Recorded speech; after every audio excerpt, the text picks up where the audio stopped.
वालेकुम अल्लाह पाक तुहानू बहुता दे। मेरे पोतरे दोवें लैना तो आप लत्तां तो बच्चे ना मौजूद आ लत्तां तो क्या पैसे मैनू 10,000 रुपया आ गया इन्हां बच्चों का।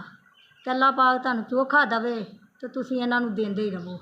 आ गई है लाभ लाउण ते जदों भी आ गई ना बच्चों के पैसे ओहदी मां नू दे छड्डांगी। मां भरा जीन, तुहाडा मां प्यो जीवे, अल्लाह तुहाडी तंदरुस्ती दवे जिन्हां पैसे भेजे ने।